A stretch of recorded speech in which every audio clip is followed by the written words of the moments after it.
Hello and welcome to Group Chat. I am Justin Verrier, and joining me on this first post-playoff day, Rob Mahoney, Big Waz. Rob, are you ready for day two? Seems like you aren't even showing signs of fatigue. Why would I? We're one day in. We've taken some bumps and bruises. We've fallen on our shoulder hard. We're nursing some things as we go in here, but I'm thrilled. I'm riveted, Justin. Why are you lagging already? My legs aren't built for the playoffs quite yet. I need a couple games to get under me, before we get going, but I'm in the mix here. Waz, how are you feeling? I'm feeling good. I think even in the games that weren't like extremely competitive, I thought that some compelling stuff happened within those games. So it was just cool to just, have the first day of the playoffs happen and just see guys like step up in ways that we haven't seen them on this stage. And, that's always the best part of the playoffs to me. These revelations of guys in the most pressure-packed moments becoming, going from boys to men, or, other guys turning into pumpkins, which I'm sure we'll get into. The wide-eyed realization that, not only is this not like the way the NBA was being officiated in November, but it's not even the way it was being officiated a couple weeks ago. Like there's a different level of physicality allowed, and some teams taking great advantage of it. Some players, hitting the floor a little too often, I think. Debating whether or not I want to give you guys some bars of End of the Road or one of these other jams, but I just wanted to let you know the thought is there at the very least. Okay. All right. But we should get to it, though, because the second day has already started. We're doing top-line takeaways from the first set of games. So the first four all on Saturday, becoming a little bit of a tradition on this pod here. Let's start from the last game of the night and work backwards that way. The Lakers game, I guess it was predictable. Here, I'm going to go first here because my takeaway comes in the fourth quarter when LeBron is sitting, and obviously huge minutes for the Lakers. The Nuggets ultimately extend that lead, and they pan to LeBron sitting on the bench, just staring off into the abyss, wondering how he got here. My takeaway is it's going to be a long offseason for LeBron yet again. Is this your takeaway also? Like, is that you whenever Waz and I are talking about the Nuggets? You're just staring off into the abyss of your webcam for the most part? 100%. Yes. There was this thing with LeBron in this game, and I think AD too, where it's hard to expect more from them individually than the Lakers got. And yet, I would say my takeaway is at no point during the second half of this game did I actually think the Lakers were going to win. And for both of those things to be true at once seems like a problem. Yeah, LeBron was basically good. He scored an efficient 27 points, had 8 assists, about 6 rebounds or so.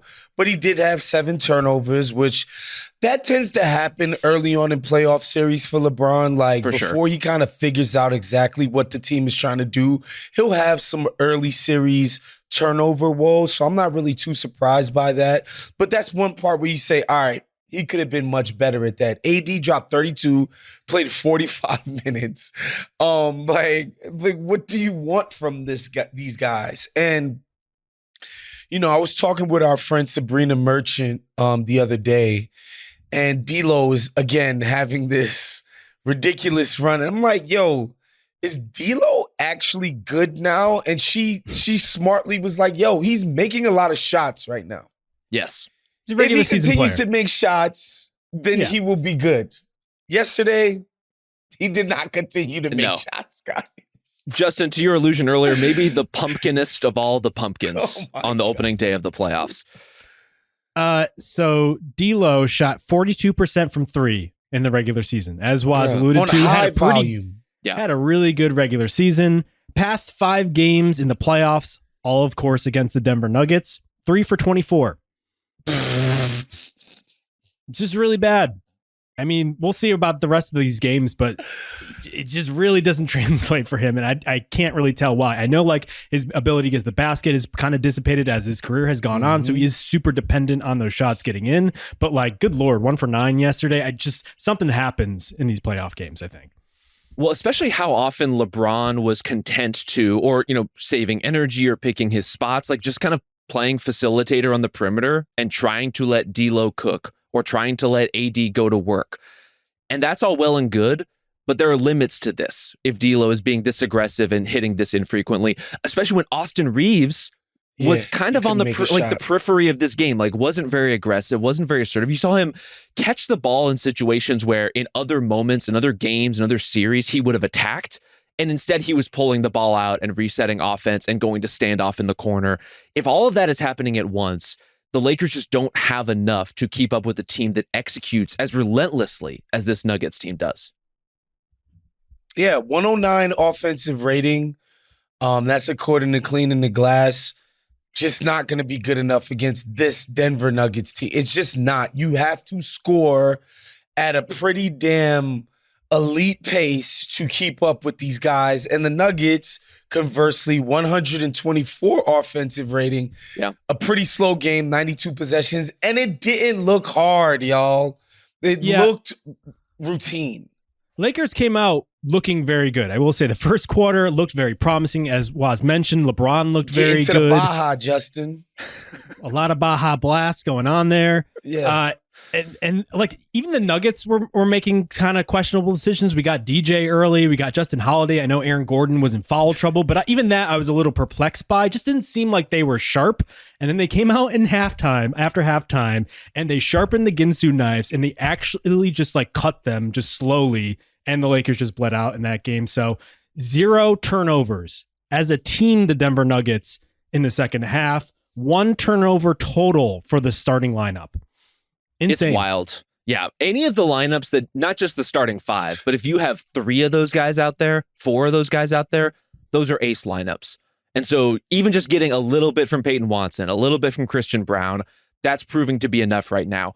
We'll have to see how Michael Malone manages the rotation, because you're right. He went basically as deep as any team did on the opening day of the playoffs. 10 players actually in the rotation, including DeAndre Jordan. Didn't play the bench all at once, though, like our Orlando Magic. No, that was a choice by Jamal Mosley, to be sure. And even DeAndre Jordan, who is a flawed player, a limited player, had some great moments, was able to like finish on the roll really effectively, was able to kind of pick his spots within the time that he got. And so, yeah, we don't know what his fate in the series will be. I don't know how much of it is Aaron Gordon's foul trouble in this game, or AD being so much of an interior presence that maybe they were reluctant to go elsewhere when AG was in foul trouble. So those two things blending together kind of make this a DeAndre Jordan situation. But I thought even he played relatively well. Yeah, they didn't get hurt by having DJ out there.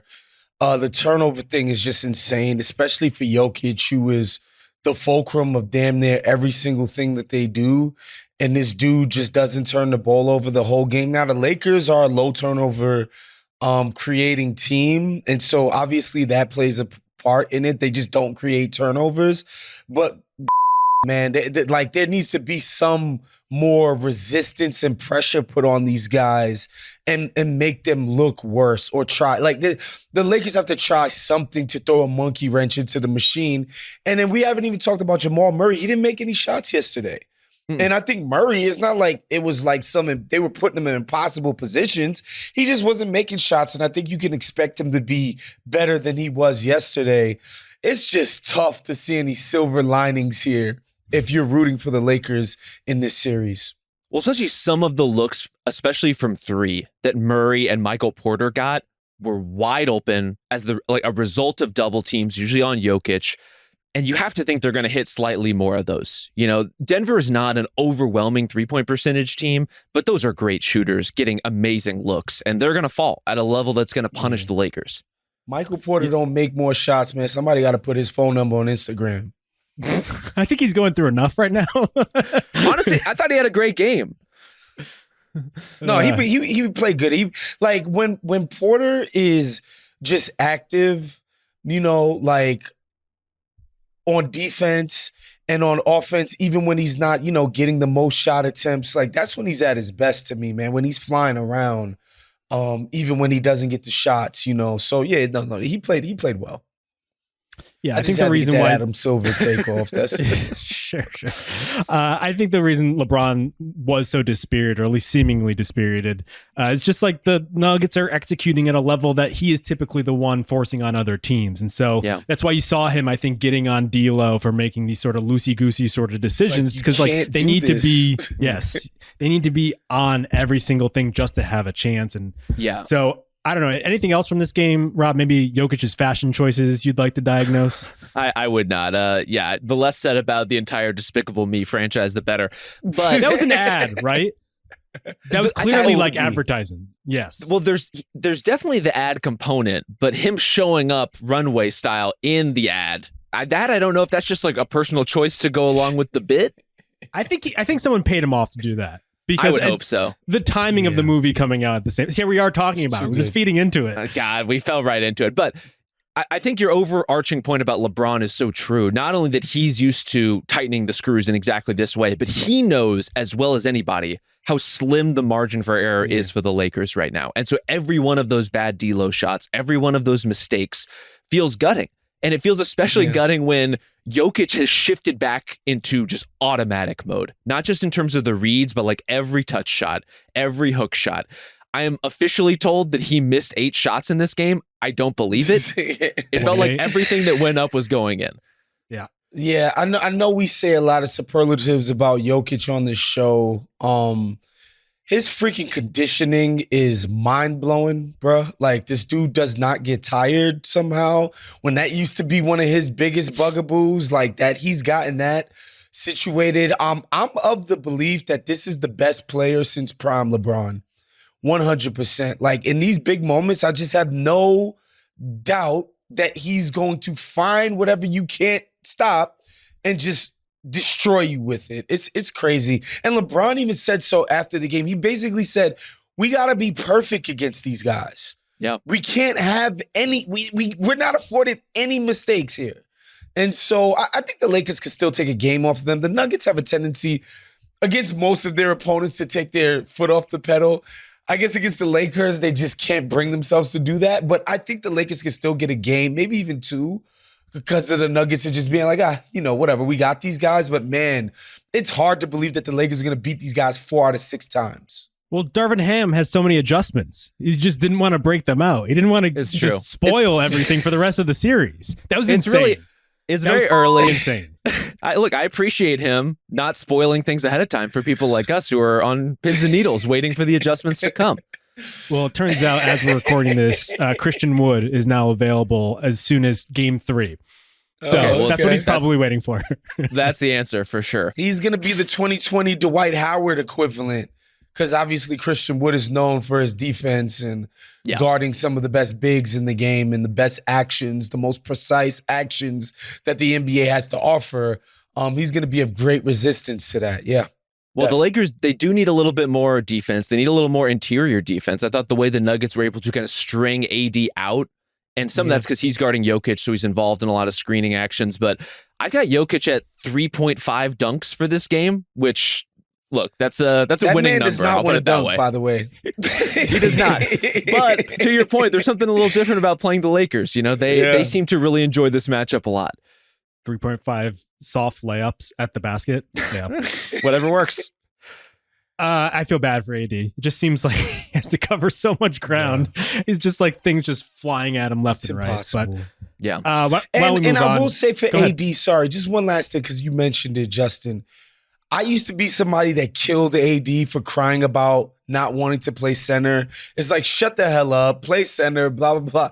This is what he was talking about. He raised some valid points in retrospect. This is what he was talking about. Seems like a tough gig. Yeah. All right, why don't we move to the Knicks game now, which was, if we're going backwards in time, next up.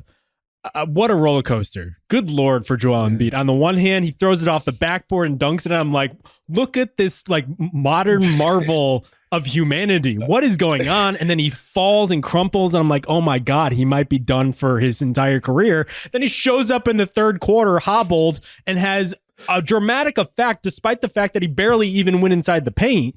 Yes. And so, Rob, what do you make of this whole thing? That's it for me. I think it's even a one-legged, tentative Joel Embiid just has a serious impact on this series. Yeah. And I'm curious to see how that changes and both teams get used to that reality, right? Like if the version of Joel we're going to get in this series is the version we saw toward the back half of game one, basically entirely on the perimeter, standing out there, parking at the three-point line, setting screens for Tyrese Maxey, not rolling because he doesn't really feel confident to roll into space right now. If that's the player that we get, how do both sides adjust to it? Because we saw Maxey kind of learn to leverage it over the course of this game. As he was playing with Joel more and more out there, yo-yoing behind those screens, he was able to open up some great lanes for himself.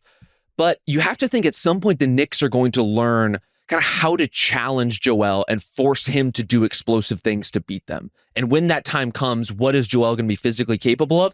And what is he going to be confident in doing? Because as much as anything, when he crumpled Justin, like that was a scary moment, but the like glaze, vacant look in his eyes, like that is a guy who is terrified of hurting himself again. That is a guy who is terrified in that moment. And so the idea that he's just going to go attack the basket again relentlessly as you might need to do to get past Isaiah Hartenstein and Mitchell Robinson and all of these guards and wings who are swooping in, swiping at the ball, it's a lot to ask of him right now. It's a Joel Embiid series, man.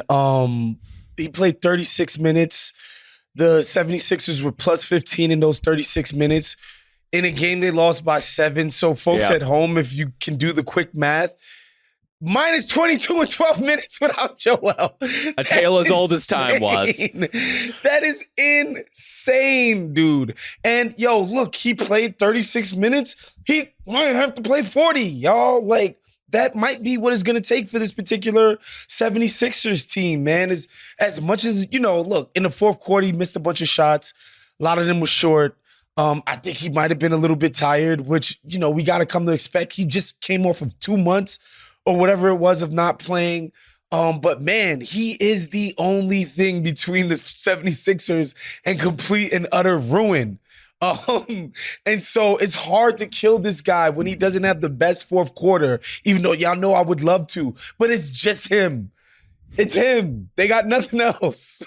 So after the first quarter, I have Joel as 5 shots in the paint. He made 2 of those. I have him with 7 shots outside the paint. He made 1 of them. On the other hand, Maxey, 13 attempts in the rim in this entire game. I think Rob is right. He's finding ways to play off of Joel, which is meaningful going forward. But I just don't know how much you can expect if Joel is basically top of the arc orchestrating. It could get you to the point where you're competitive, but I do wonder if there's limitations there, especially when you see on defense, you see guys wide open like Hart and whatnot, just able to knock those shots down if they're available. And so I don't know.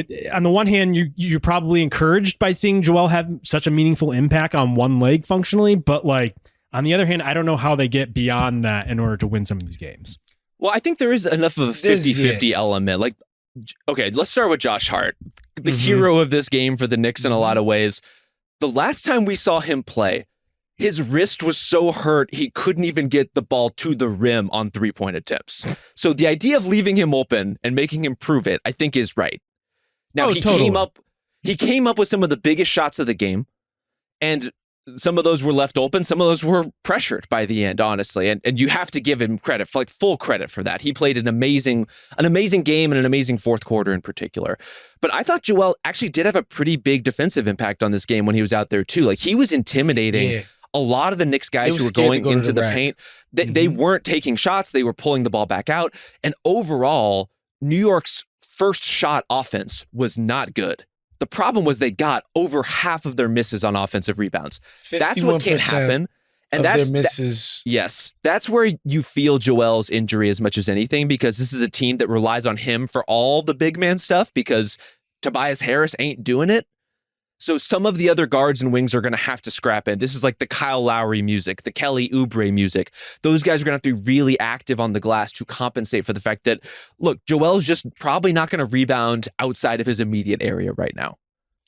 Yeah, Josh Hart, the NBA needs to make a hard hat award and name it after Josh Hart. Like, this dude is just incredible. Just the plays that this guy makes. His nose for the ball is freaking Dennis Rodman-esque. It's crazy what this guy's doing at 6'3" tall or whatever the hell he is, that he's able to do that. But yo, The Knicks just straight up beating these guys on 27 fast break points, which just means they're just beating your ass up the floor.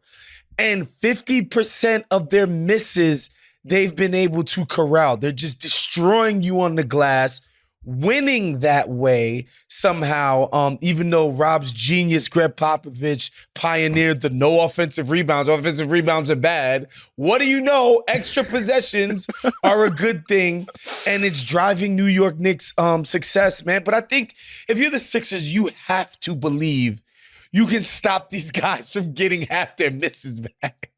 Well, I also thought it was surprising that they went to like a zone where they were extending so far out that they were being almost overly aggressive to overcompensate for Joel, I thought. And so I just like trying to blitz Brunson and trying to limit his effectiveness gave guys like McBride and Hart and OG open looks that they probably typically wouldn't otherwise have. And that's probably, I assume, why the rebounding advantage tilted so much toward the Knicks. Is I know they're a good rebounding team and that's where they're going to eat a lot of the points. But like at the same time, I almost wonder strategically if they overcompensated for what happened to Joel early on.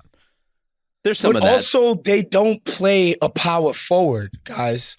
Nicholas Batum, which I don't know if you guys had this at home, that Batum would be the third best player on the Sixers. This is insane. He's not number a power one forward. Lowry? Yeah, I was about to say we got to make room for Kyle Lowry. This was a ballin' game from him. Yeah, He had a great 30 Kyle Lowry plays. Yeah. Kyle Lowry game. But Tobias Harris is not a power forward either. You know, and so they're getting crushed on the boards because it's a personnel problem. But again, like I have to believe that NBA players can rebound better than this. I don't give a damn how small you are, how determined the Knicks are. You have to be better than what they showed on the boards going forward. All of that said, Mitchell Robinson had like 3 of the sickest offensive rebounds I've ever seen in this game. Like he was pinning offensive rebounds against the backboard to grab them. It was incredible. That's what he does.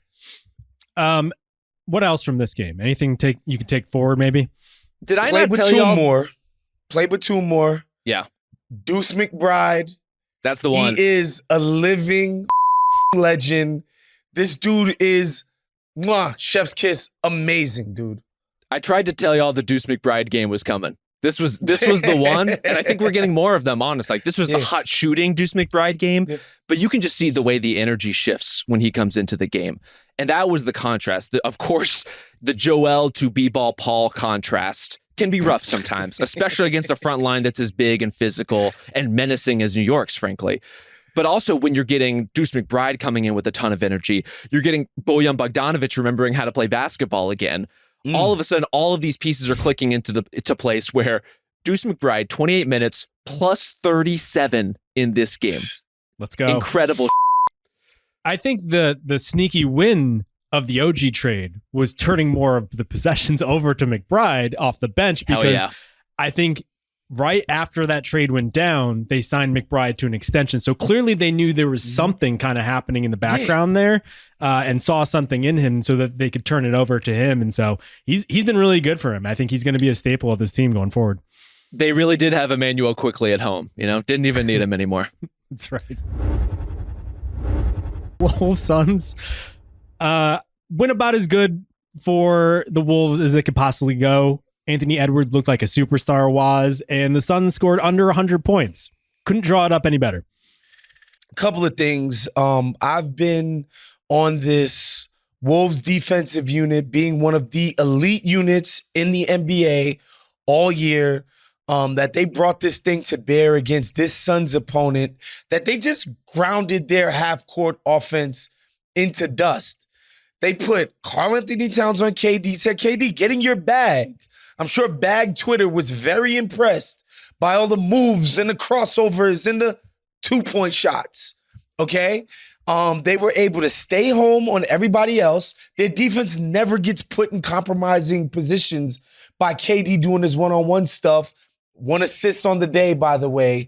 And it worked. KD got his. Yes, he dropped 30 efficiently, and KD gets to go home and say, I did my part. I got 30 on efficiency. And nothing else happened for the Suns. And I think that's a credit to the Wolves defense, man. This defense is not a myth. And Rudy, let's face it, Nurkic is a great opponent for him. He's a great foil because he's not going to stretch him out. He doesn't have to move a lot. He can stay pretty parked near the basket. But Rudy is showing people like, no, I'm the real deal on defense. All of this about Rudy's not a playoff defender is nuts. It never made any sense, and he showed it today. I just think their defense, man, allowed 10 3-point attempts in the first half, y'all. This is not 1997. You have to take more threes than that, KD, Booker, and Beal. And Grayson Allen, too. Put the damn that's what you in there to do, bro. Put some shots up. So, yeah, the Wolves defense just blew me away, man. Blown away by them. They were amazing, and you're right, they completely flattened out everything that Phoenix was trying to do and really reduced it to just KD cooking. And he did cook from the right side of the floor. He was amazing. Like, that's great shot making, but it was well-defended shot making too. Like, I thought even in the one-on-one situations, which is the majority of Phoenix's offense through large portions of this game, Gobert is contesting those KD shots well. You know, Towns, he's the kind of the default defender there. He's defending them well. McDaniels, when he switched, is defending those shots well.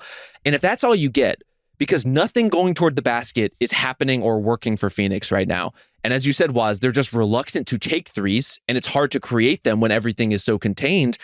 There's not a lot of upside for Phoenix there. And so I think the primary takeaway is that the Suns, they have to figure out a way to be more than just a finesse team. This is another team that got absolutely rocked on the offensive glass by the Wolves. Yep. You have to find a way, if you're going to rely on this many twos and this many tough twos, you got to get out in transition. You have to create second opportunities.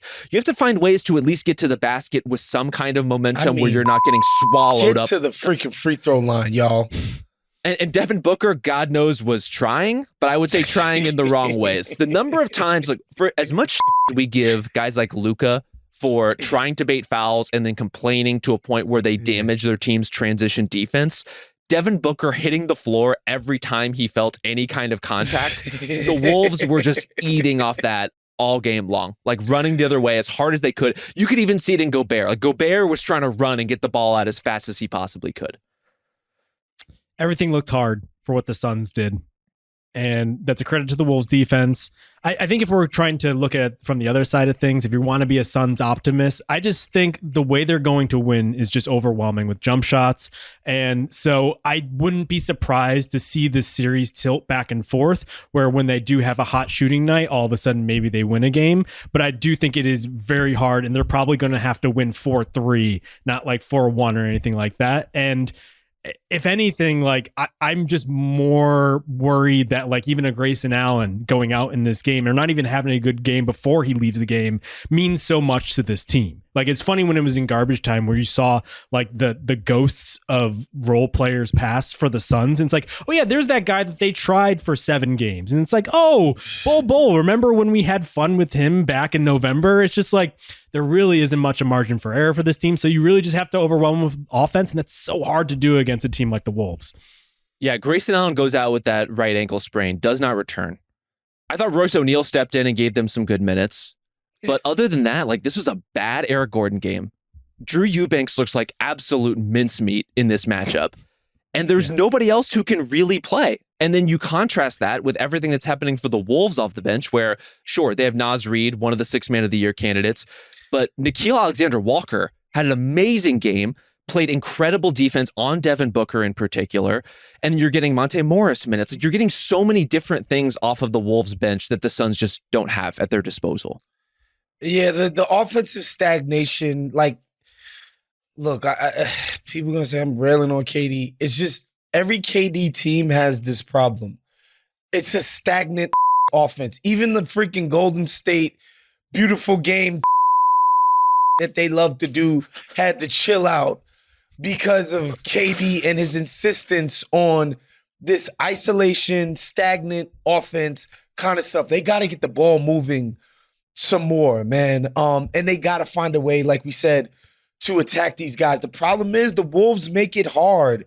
They have some lengthy-ass guys, athletic guys, hyperactive, they're hyper-connected, and man, like they're freaking elite. They're just elite on that end. And what the what the Suns are trying to do, it's hard to replicate, as JV said, on a game-to-game basis where I'm just cooking a guy at 18 feet off the bounce, contested long twos. This is not how you create efficient offense. We know where the efficiencies are. It's at the cup and it's behind the three-point line, and they got to find ways to generate those looks. And I'm sure we're going to get into Anthony Edwards, of course. Yeah, I mean, maybe that's a swing point for the Suns too. Like, Edwards was so sensational in that third quarter. You know, Kevin Durant levels of sensational, scorching him with Durant trying to stop him levels of sensational. Maybe that doesn't happen every single game. You know, and is going to be due for kind of a stinker in terms of field goal percentage in this series. And maybe that's one where Durant is so efficient and Booker is hitting and Beal is contributing in ways that kind of outweigh all that. But as it stands, like, Waz, I'm in complete agreement. Like, how disconnected the Suns play is really to their detriment against an opponent like the Wolves. I think it was over when Edwards smiled and talked in KD's face, and KD respected it, seemed to actually enjoy it. Like, on the one hand, I kind of like love that about KD, because despite all of the bag talk, I think he does have an appreciation for these sorts of moments that I think it's kind of he's a hoop head, really nice to see. But it's tough when you're also getting your ass beat and also having that reaction. Like, it almost seems like he stepped outside himself for a second and be like, oh yeah, we're getting rocked here. By the way, I just sat here and talked all the about the mid-ranges that the Suns make. That's what Ant was doing to them. He was destroying them in the mid-range. Now, I would say that the Wolves might have been giving him too much respect of his drive game. To be honest, I think he's got a better reputation on his drive game than what he actually delivers on that. I think they do probably need to play him for the drive more. But man, he was just individually spectacular in a big moment. The freaking crowd was amazing yesterday, and it makes you kind of understand why Glenn Taylor lied and took the team back. It's like, he was front and center. Couldn't give it up. Couldn't give it up.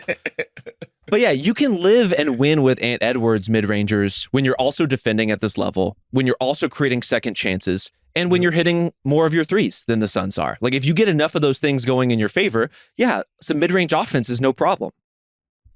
Yeah, I don't want to take it too far here because, like I said, I do think the Suns can be right back in this series. I'd be surprised if they won it at this point, but I do think that they could win a game or two or three. Yeah, it's not a 25-point margin kind of series. Like, this was a great performance by the Wolves. It's going to be tighter than this. And also, it's the Wolves, yo. It's the Wolves. Sure. They're not exactly the Duncan Spurs, okay? Like, this is not some, like, paragon of execution here. Like, they're going to let the Suns do some things at some point here.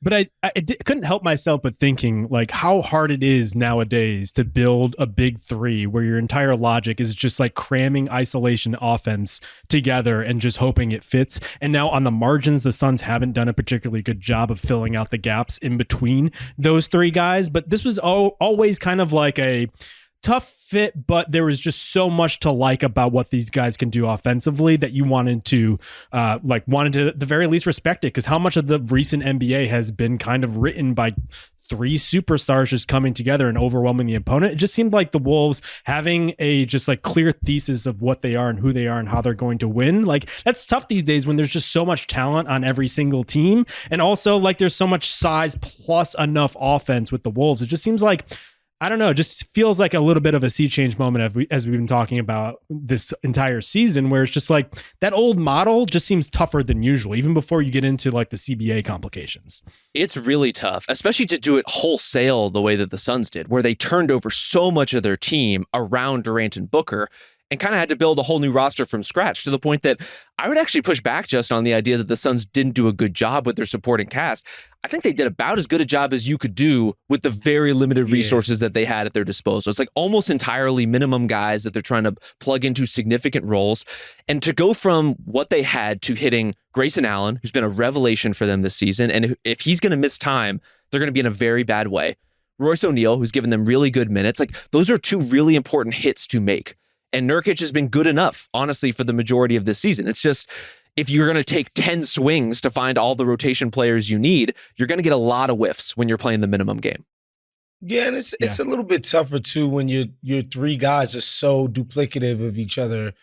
Like they do the same on offense. Like they're all trying to do the exact same thing.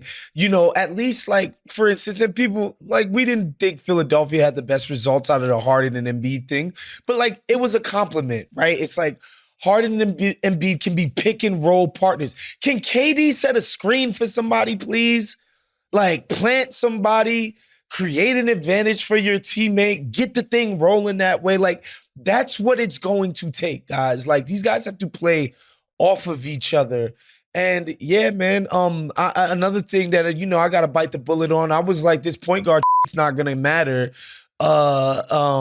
It kind of does. I forget where I saw this stat. Like the Suns, they take their shot on offense later in the shot clock than everybody else because they don't have a point guard. They don't have somebody setting the table. It takes them forever to get into their stuff, and yeah, it's tough. It's tough right now. I think it could work. They just didn't have the requisite amount of time in order to just like smooth out all the rough edges. That's a big part of it too. Yeah.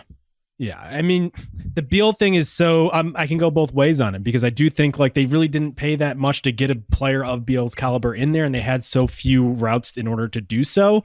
But on the other hand, like, I think you're right. It's just like he's the guy that typically stands out. It's just like him and Booker in particular. It seems like there's just so much of the same thing. And it's like I almost wonder if they looked at what Brooklyn did around KD and just didn't recognize the specifics of like Harden's game, for instance, when he's so good at setting people up, and Kyrie, who's so good at working in between the seams of whatever the superstars he's around. It's just like it seems like the type of thing that seemed easy on paper, but as we're seeing, like it would probably require at least another season to even get to the point where they would be optimized in this setup. Well, and it may seem easy on paper, but it's sure as hell not easy against the best defensive team in the league. And that's where the nature of this dynamic, we focus so much going in on how difficult the shot profile was going to be for the Wolves to defend. But Minnesota can take you out of a lot of your stuff. Like, they don't have to play drop all the time, as we saw. Like, they can switch, and they have so many good one-on-one defenders. Plenty of times. And honestly, like, he got burned on some of those by tough shots, but they were tough shots. Let's move to the last game, though, which was not for the faint of heart. Do we have to? Lord have mercy. Oh, my God. I think I said when this series was matched up that if the Cavs were able to score over 85, jokingly, that they would be fine. Turns out that was true because good Lord, the Orlando Magic offense. What a mud pit. I think that has to be the takeaway. Not just that it's a mud pit, but that in its current form, this feels pretty unsalvageable. Like, this is about as blocked up and stymied a playoff offense as we've seen in a long time. The final numbers on it, in the half court for Orlando, 63 points per 100 possessions. Guys, you have to try to be that bad in most normal NBA circumstances. A 63 offensive rating in the half court. That is... What do you do with that? Beyond pathetic. 33% from the floor. 22% from three. 63% from free throw. And here's the most painful part. I fully expect some of the make-miss swings to go Orlando's way. Gary Harris is a good shooter. He went 0 for 5. Jalen Suggs went 1 for 7 in this game. He hit 40% of his threes this year. Those guys will hit more shots, and we all know they're being left open. But even if they make a few more, Cleveland is going to continue to sag off of Jonathan Isaac, Paolo Banchero, Wendell Carter, Mo Wagner, Markelle Fultz, Franz Wagner. They're playing off and playing that space. Cole Anthony. Do you see the problem here? It is 5 defenders in the paint for the most part, and Orlando, I don't even take too much away from what Franz and Paolo are trying to do because they just have no space to operate in, and they're trying their best to get to the basket. But how do you do it when there's 3 or 4 defenders in front of you on your drive? Yeah, there's just absolutely zero airspace. I mean, I thought Paolo in particular, he gave it a game effort. Like, this guy was trying to make things happen, and he scored. He hit a couple of threes and he made a couple of jump shots. But it's like, what is he supposed to do when there's a bunch of guys just planted in the painted area watching his every move. And when he does make the right play to kick out, it ends in a horrible position. It's just, man, it was jarring the amount of bricks that they laid, man, just over. Like, there was just a certain point where I was just like, yo, this is scary bad. Every Orlando 3 in this game felt like a huge moment, and that is not a compliment. And also, too, it had that old school feel of when the Cavs were up by 9 or 11 points. I was like, this is insurmountable. It's so true. Might as well I have been can't 30. get over this. Yeah. I gotta say, I know the spacing is a huge issue, and it has been this entire season. With Paolo, I'm just feeling a little bit cold. I'm gonna be honest. Like, I know that he is. What do you want him to do? Like, what do you want him to do? Do anything other than trying to barrel over the guy in front of him. Like, he just has a very direct approach. And I recognize that if there were shooters out there, they would be more successful. But like, it really seems like it comes down to, if Evan Mobley is in front of me and I can go through his chest, then I will have an opportunity. But as soon as someone is like a little bit more stout, like, it seems like it just sends him into a bit of a spiral. I just think, like, ultimately there are a lot of questions about this guy. I think the 9 turnovers sticks out first and foremost. He's but not I think a point guard. I don't know why they got him facilitating on every single freaking possession. They're not doing him any favors, Justin. No. Like, I'm with you. Like, these Magic people have been on my back because I said this kid doesn't have the potential of a Victor Wembanyama. But I do think there's a little Cade Cunningham aspect where it's like the roster construction has not helped him. It has not been beneficial to him showing his best capabilities. So I would say, like, man, like, you know, a stretch big would be nice. An actual point guard would be nice. You know what I mean? I'm not even saying that Paolo can't ultimately get to a point where he's like a pretty front of the league all-star type of guy. He is legitimately skilled and big in a way that a lot of guys just can't be. I think at this point, though, to suggest that like he is already that guy, I think that's what gives me pause. I think right now he has a lot of the things you'd want from him.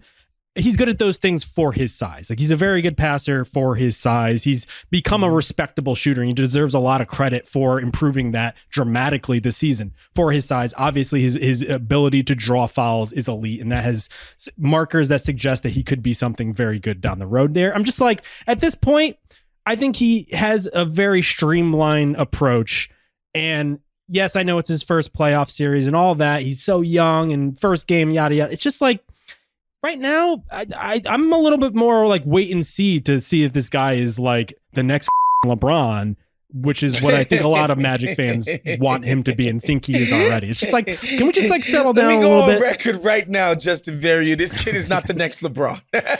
He is not. He is not going to become the second or third or fourth greatest player in the history of the sport. He is not that. I can go on a limb and say that right now, today. There is a bit of an expectation shift with a lot of young guys where if you come in and you're productive, and especially like box score productive in the way that Paolo is, and an impressive player, people just expect that you will be able to have an incredible postseason career, that you'll be able to do all the things creatively that stars need to do. I think it's okay that like the three of us operate in a lot of ways in the opposite burden of proof, where you're great. Now you have to come in and show that you can do it against playoff defenses. And I think Paolo, I think he did it to reasonable effect in this game, given the constraints that he has. And you could even see Orlando like trying to figure out how to make their defenders into some kind of threat. They ran like inverted pick and rolls where Suggs was screening for Paolo Banchero. Like, can we do something to shake this up and shake this loose and get Paolo going downhill to the basket in a way where if he was surrounded by shooting would feel very easy?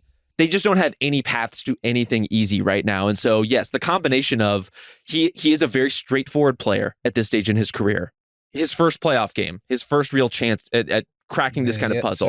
So y'all saying Paolo ain't got no bag, huh? That's crazy. I actually think he does have a bag. I just think that like the way he's processing the game right now goes kind of in one direction. Gotcha. And that's okay for a young player to work that way. But for that to be on a team that doesn't have shooting, that doesn't have other mechanisms for generating offense and making things easy for him, this is what that looks like. And I think for a player at his stage in his career, that's all honestly okay. You know what the funny part about this game was? I think we have fully dissected the Magic offense and given it the autopsy it deserves. It's tough. Cleveland's offense was not very good either. No great shakes. No great shakes, but they're a little closer to having functional spacing than Orlando is. And honestly, having Donovan Mitchell who can get into pockets and hit floaters and hit pull-ups. That's where it was. That in-between game. Yeah, it made a ton of difference. To sort of loosen up what the Magic were doing, because he could make a floater with like 2 feet inside of the free throw line. He could get, draw some fouls. Like, he had some dynamism on the ball.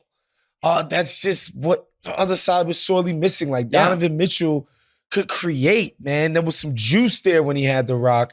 And it was that they won in those margins because, Garland wasn't too incredible. Nobody else really had anything going on offense for them. It's just they did just enough. No, and Justin, if we want to talk about what other stars have that Paolo doesn't, it's exactly that. It's that kind of creative shake that Donovan Mitchell gave the Cavs here. Oh, are you trying to make nice now? After you betrayed me? Did I betray you? Threw you to the wolves, man. I just said you were big mad about Twitter. That's all. To those people in Orlando. Waz would never. Just saying. I don't know if we're ready for the Darius Garland part of this, especially because they're doing well. I've just never been hugely impressed by him. Clearly, I thought this was a Donovan Mitchell game to take over. It's hard to operate next to Mitchell, and clearly there's something between the two of them that just hasn't clicked right. But we also saw a trainer working on his back at some point in this game. 100%. Good to see them both being aggressive after last playoffs. At the very least, definitely. that wasn't an issue. So that's good to see. Yeah. I will say, whichever team makes it out of this series, unfortunately, is going to get absolutely crushed by the Celtics. That's probably the takeaway. Not a good matchup. Why don't we wrap it there? Thank you to Isaiah Blakely. Thank you to Ben Cruz. Thank you to Tucker Tashjian. We'll be back on Wednesday. We're recording Wednesday late night after those games. So late Wednesday, early Thursday. Check it out then. We will see you later.